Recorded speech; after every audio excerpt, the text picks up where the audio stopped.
Bonjour à tous, c'est Jean-Luc Haut sur sa chaîne YouTube. Aujourd'hui, nous allons parler de la Russie qui crée un système miniature ami ou ennemi pour identifier les drones.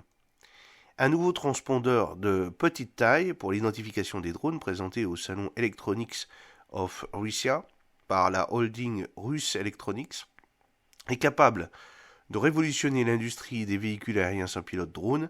L'appareil développé par NPP Pulsar fonctionne selon le principe ami ou ennemi et marque automatiquement les drones amis à une altitude allant jusqu'à 5 km et une distance allant jusqu'à 100 km de l'interrogateur radio.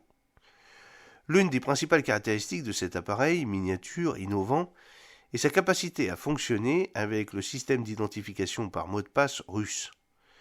De tels dispositifs sont largement utilisés dans l'aviation pour identifier les différences entre leur propre équipement et celui de l'ennemi.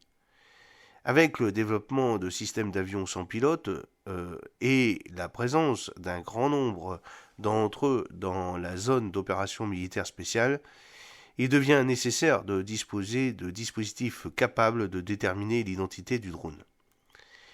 Le dispositif d'identification est conçu en tenant compte des exigences de mobilité et de polyvalence. Il est léger, ne dépassant pas 150 grammes, et sa faible consommation électrique de 100 milliwatts permet à l'appareil d'être intégré dans une large gamme de drones civils et spéciaux tels que ceux de reconnaissance. Cela ouvre de nouvelles opportunités pour l'utilisation de drones sur le champ de bataille où ils servent de détecteurs d'incendie ainsi que d'armes de surveillance et d'incendie. Le directeur général de la centrale nucléaire Pulsar, Sergei Borokov, a souligné l'importance de telle identification dans les conflits modernes, où les deux parties utilisent souvent les mêmes modèles de drones. Cela rend leur identification visuelle difficile. Souvent, dans les rapports des officiers militaires russes, les soldats en première ligne remarquent qu'ils entendent un drone, mais il est impossible de comprendre qu'il s'agit de l'un des leurs ou celui de quelqu'un d'autre. L'utilisation d'un nouvel identifiant permettra de distinguer de manière fiable l'identité d'un drone, ce qui augmentera l'efficacité et la sécurité des actions des unités russes. L'équipement fonctionne avec des équipements utilisant le système d'identification russe mot de passe, le système national d'identification radar, ami ou ennemi, dont il a été question en février 2015 dans Rossiyskaya Gazeta par le concepteur général du système Ilyusha Motyodov, dont les activités ont été conservées secrètes depuis de nombreuses années. Le système d'identification ami ou ennemi est né pendant la Seconde Guerre mondiale.